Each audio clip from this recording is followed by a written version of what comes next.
Opposition Platform for Life is until now a pro-Russian party with 40 representatives in the Verkhovna Rada and more than 4,000 representatives in local councils. Its activity now is banned in Ukraine, and a number of arrests have confirmed that OPZZ is real nest of collaborators. Ukraine was a space power, and then there was the occupation of our country by the Anglo-Saxons.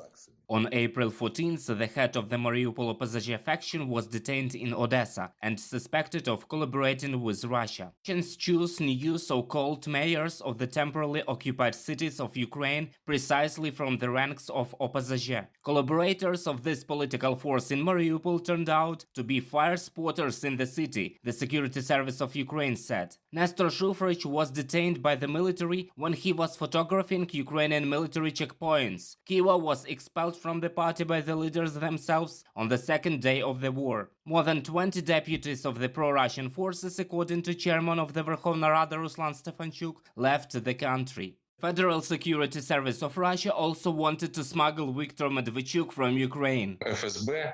The Russian Federal Security Service tried to smuggle Putin's ally out of the country. Under the guise of an Ukrainian armed forces soldier, they wanted to take Medvedchuk, accompanied by law enforcement officers, to the Ukrainian border, where he could be transported by boat to the so-called Pridnestrovyan Moldavian Republic. Putin's close ally Medvedchuk is being tried in Ukrainian courts on 2 treason cases at once. The first is high treason and theft of national resources. The suspicion concerns 3 episodes: collusion with Russian officials on the extraction of minerals in the occupied maritime economic zone of Ukraine, disclosure of state secrets, and the development of the anti-Ukrainian Luch project. This is to shut my mouth as one of the leaders of the party, to shut the mouth of our faction. Of course, none of this is going to happen. The second suspicion is treason and assistance to terrorism. The 5th president of Ukraine, Petro Poroshenko, is also on the same case. The investigation believes that Medvedchuk took part in the organization of schemes whereby coal from occupied mines in the Donbass was supplied to Ukrainian state enterprises via Russia.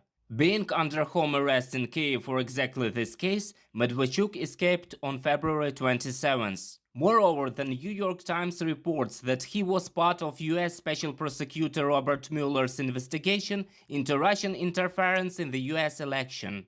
I propose to the Russian Federation exchange this guy of yours for our guys and girls held in captivity.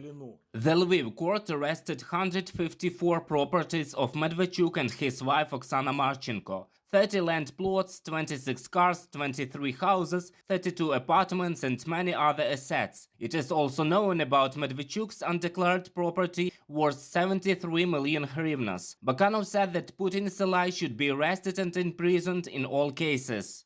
Our problems start when we start nodding somewhere. Only we nod in Russia's directions. We have Maidans, well, resolutions. Johann Morav is another influential pro-Russian figure in Ukraine. Right after Medvedchuk's channels, the National Television and Radio Broadcasting Council fined Morav's media as well, asking the court to revoke their broadcasting license. A couple of days before Russia attacked Ukraine, British intelligence reported that the Kremlin wanted to oust President Zelensky and elect a pro-Russian leader. Among the candidates was Johann Morav.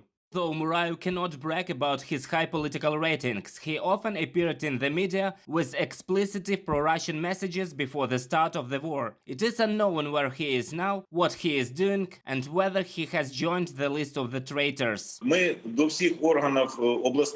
We asked all military bodies of the regional administrations, all ministers, all agencies to provide information to the National Security and Defense Council about the list of people they consider to be collaborators. After that, we will give the information to the Security Service of Ukraine. After processing, we will have a public list. The Verkhovna Rada of Ukraine passed 2 laws on collaborationism. Anyone found to be a collaborator could face life imprisonment. Kremlin spokesperson Peskov has already denied the exchange of Medvedchuk, saying that he is not a Russian citizen. Meanwhile, the National Security and Defense Council is preparing a list of collaborators, which already includes several hundred people. Reported by Roman Mueller, Yulia Bezborodko, UATV.